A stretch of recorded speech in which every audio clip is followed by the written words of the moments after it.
I'm Rebecca, and I am here to tell a story about the Mighty Mikko. It is a Finnish folktale.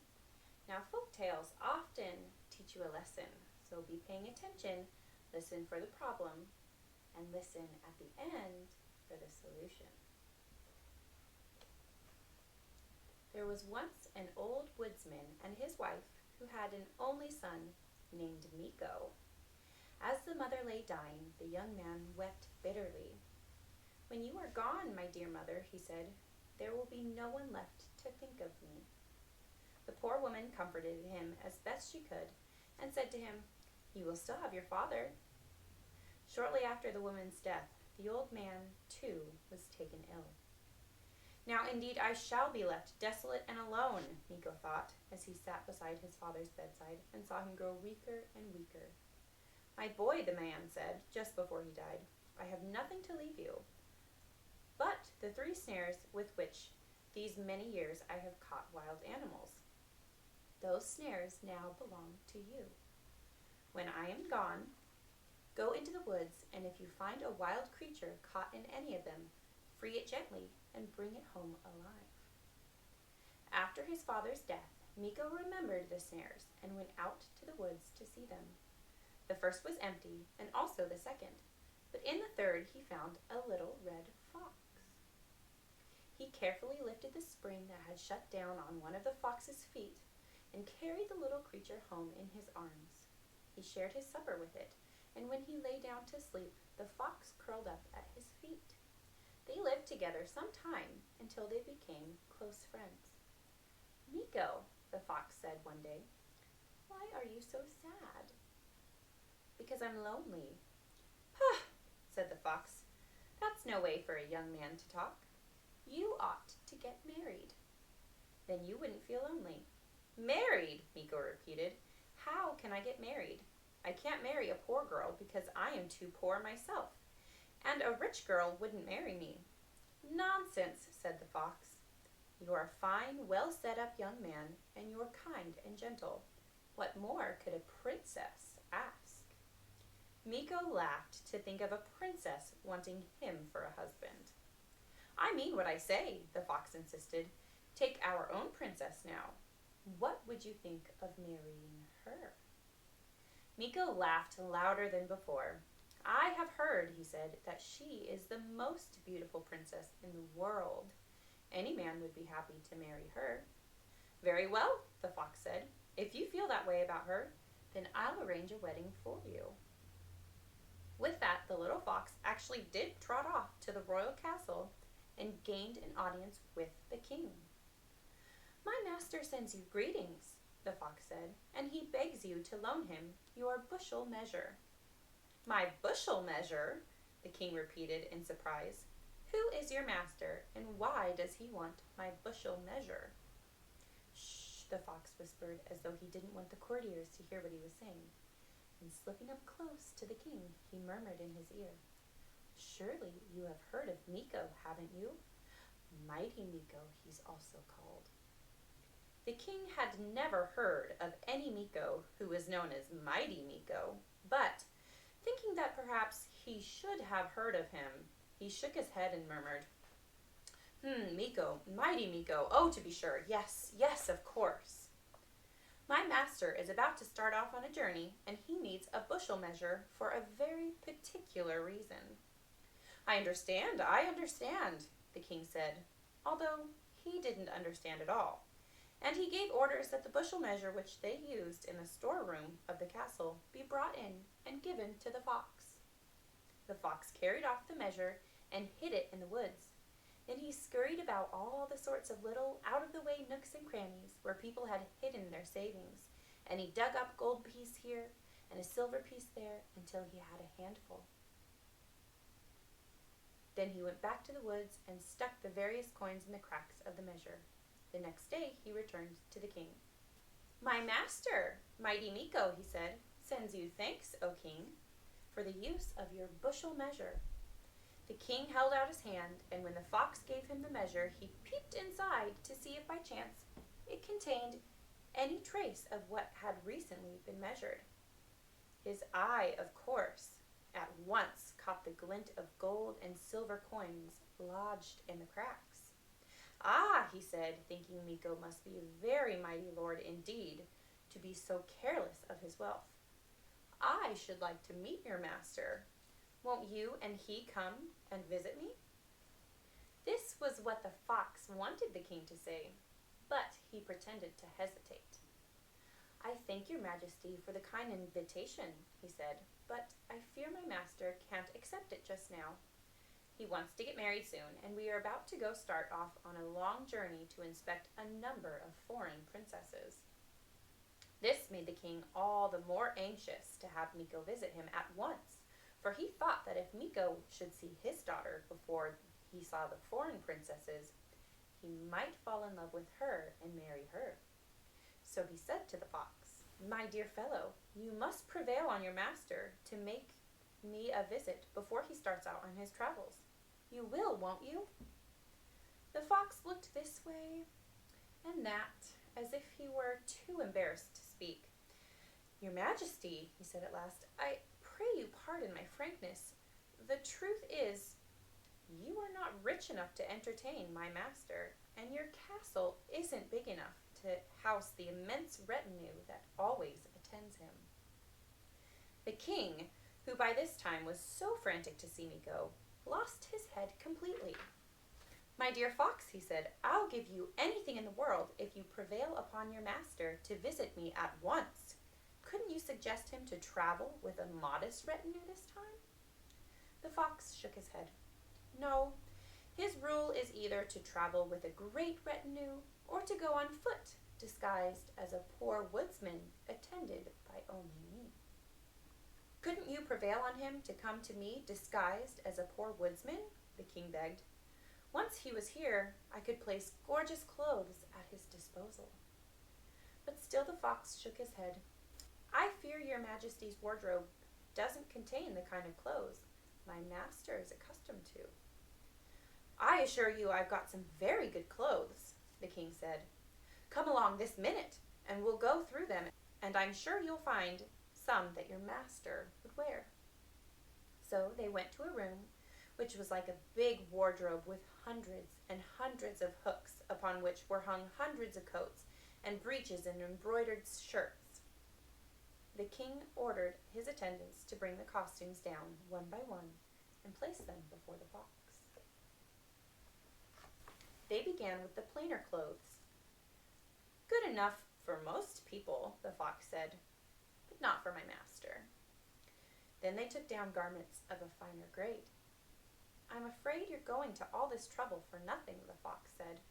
"Frankly now, don't you realize that my master couldn't possibly put on any of these things?" The king, who had hoped to keep for his own use his most gorgeous clothes of all, now ordered these to be shown. The fox looked at them sideways, sniffed them critically, and at last said, "Well, perhaps my master would consent to wear these for a few days. They are not what he is accustomed to wear, but I will say this for him: he is not proud." The king was overjoyed. "Very well, my dear fox. I'll have the guest chambers put in readiness for your master's visit, and I'll have all of these, my finest clothes, laid out for him. You won't disappoint me, will you?" "I'll do my best," the fox promised. With that, he bade the king a civil good day and ran home to Mikko. The next day, as the princess was peeping out of an upper window of the castle, she saw a young woodsman approaching, accompanied by a fox. He was a fine, stalwart youth, and the princess, who knew from the presence of the fox that he must be Mikko, gave a long sigh. "I think I could fall in love with that young man if he really were only a woodsman." Later, when she saw him arrayed in her father's finest clothes, which looked so well on Mikko that no one even recognized them as the king's, she lost her heart completely, and when Mikko was presented to her, she blushed and trembled just as any ordinary girl might before a handsome young man. All the court was equally delighted with Mikko. The ladies went into ecstasies over his modest manners, his fine figure, and the gorgeousness of his clothes. And the old grey-beard counselors, nodding their heads in approval, said to each other, "Nothing of the coxcomb about this young fellow. In spite of his great wealth, I see how politely he listens to us when we talk." The next day, the fox went privately to the king and said, "My master is a man of few words and quick judgment. He bids me tell you that your daughter, the princess, pleases him mightily, and that, with your approval, he will make his address to her at once."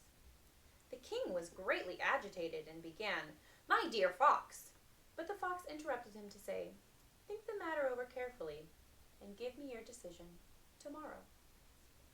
So the king consulted with the princess and with his counselors, and in a short time the marriage was arranged and the wedding ceremony actually performed. "Didn't I tell you?" the fox said, when he and Mikko were alone after the wedding. "Yes," Mikko acknowledged, "you did promise that I should marry the princess. But tell me, now that I am married, what am I to do? I can't live on here forever with my wife." "Put your mind at rest," the fox said. "I've thought of everything. Just do as I tell you, and you'll have nothing to regret.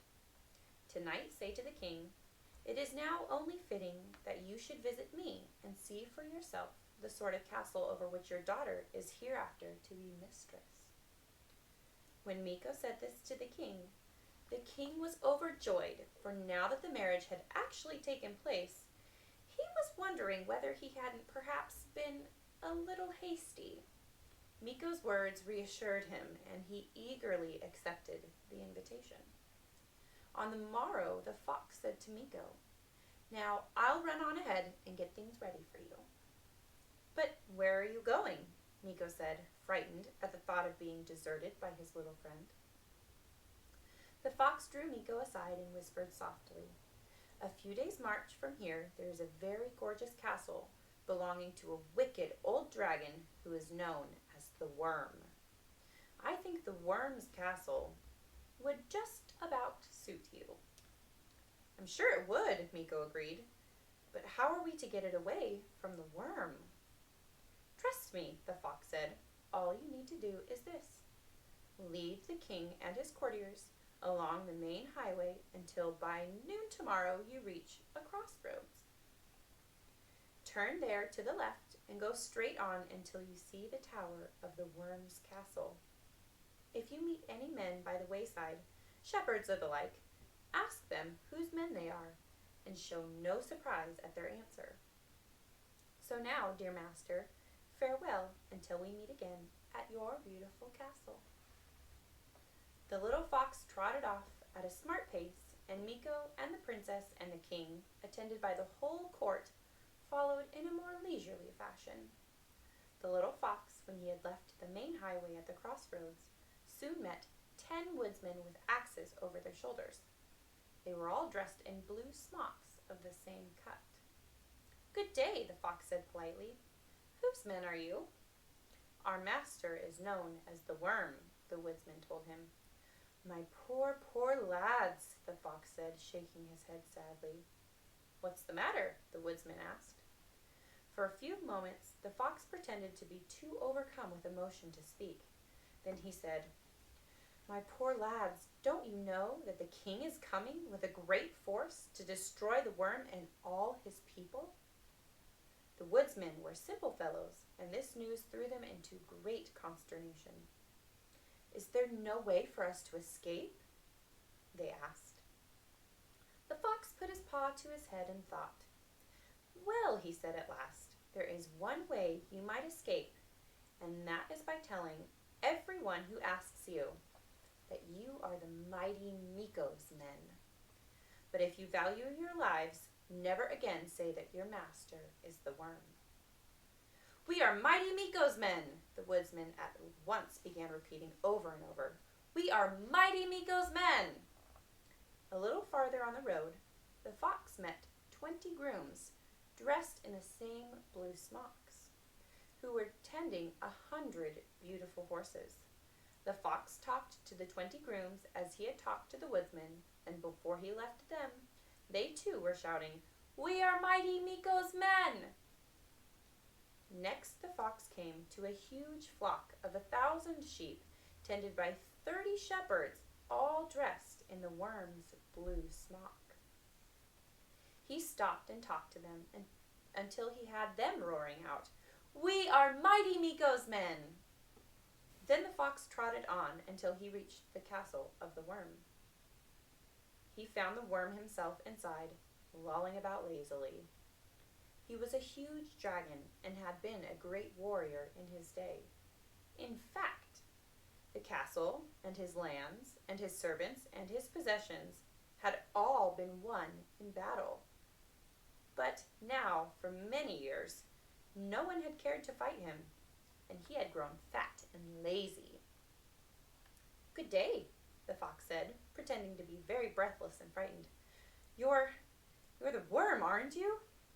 "Yes," the dragon said boastfully. "I am the great worm." The fox pretended to grow more agitated. "My poor fellow, I am sorry for you, but of course none of us can expect to live forever. Well, I must hurry along. I thought I would just stop by and say goodbye." Made uneasy by the fox's words, the worm cried out, "Wait just a minute. What's the matter?" The fox was already at the door, but at the worm's entreaty, he paused and said over his shoulder, "Why, my poor fellow, you surely know, don't you, that the king with a great force is coming to destroy you and all your people." "What?" the worm gasped, turning a sickly green with fright. He knew he was fat and helpless and could never again fight as in the years gone by. "Don't go just yet," he begged the fox. "When is the king coming?" "He's on the highway right now. That's why I must be going. Goodbye." "My dear fox, stay just a moment, and I will reward you richly. Help me to hide so that the king won't find me. What about the shed where the linen is stored? I could crawl under the linen, and if you locked the door from the outside, the king could never find me." "Very well," the fox agreed, "but we must hurry." So they ran outside to the shed where the linen was kept, and the worm hid himself under the linen. The fox locked the door, and then he set fire to the shed, and soon there was nothing left of the wicked old dragon, the worm, but a handful of ashes. The fox now called together the dragon's household and talked them over to Mikko, as he had the woodsmen and the grooms and the shepherds. Meanwhile, the king and his party were slowly covering the ground over which the fox had sped so quickly. When they came to the 10 woodsmen in blue smocks, the king said, "I wonder whose men those are." One of his attendants asked the woodsmen, and 10 of them shouted at the top of their voices, "We are Mighty Mikko's men!" Mikko said nothing, and the king and all the court were impressed anew with his modesty. A little further on they met the 20 grooms with their 100 prancing horses. When the grooms were questioned, they answered with a shout, "We are Mighty Mikko's men!" The fox certainly spoke the truth, the king thought to himself, when he told me of Mikko's riches. A little later, the 30 shepherds, when they were questioned, made answer in a chorus that was deafening to hear, "We are Mighty Mikko's men!" The sight of the 1,000 sheep that belonged to his son-in-law made the king feel poor and humble in comparison, and the courtiers whispered among themselves, "For all his simple manner, Mighty Mikko must be a richer, more powerful lord than the king himself. In fact, it is only a very great lord indeed who could be so simple." At last they reached the castle, which from the blue-smocked soldiers that guarded the gateway, they knew it to be Mikko's. The fox came out to welcome the king's party, and behind him, in 2 rows, all the household servants. These, at the signal from the fox, cried out in one voice, "We are Mighty Mikko's men!" Then Mikko, in the same simple manner that he would have used in his father's mean little hut in the woods, bade the king and his followers welcome, and they all entered the castle, where they found a great feast already prepared and waiting. The king stayed on for several days, and the more he saw of Mikko, the better pleased he was that he had him for a son-in-law. When he was leaving, he said to Mikko, Your castle is so much grander than mine that I hesitate ever asking you back for a visit." But Mikko reassured the king by saying earnestly, "My dear father-in-law, when I first entered your castle, I thought it was the most beautiful castle in the world."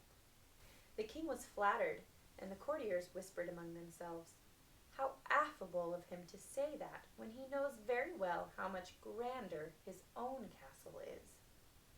When the king and his followers were safely gone, the little red fox came out to Mikko and said, "Now, my master, you have no reason to feel sad and lonely. You are lord of the most beautiful castle in the world, and you have for a wife a sweet and lovely princess. You have no longer any need of me, so I am going to bid you farewell." Mikko thanked the little fox for all he had done, and the little fox trotted off into the woods. So you see that Mikko's poor old father, although he had no wealth to leave his son, was really the cause of all Mikko's good fortune. For it was he who told Mikko in the first place to carry home alive anything he might find caught in the snares. The end.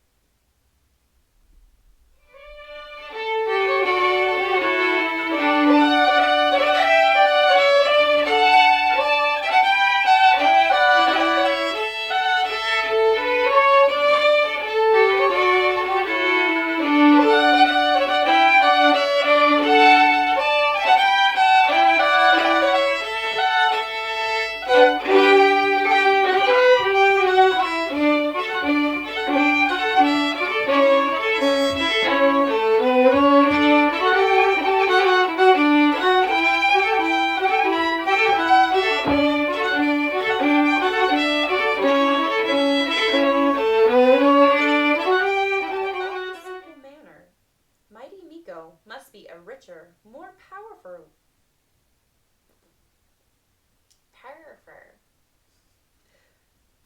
The king was flattered, and the courtiers. Did that make any sense?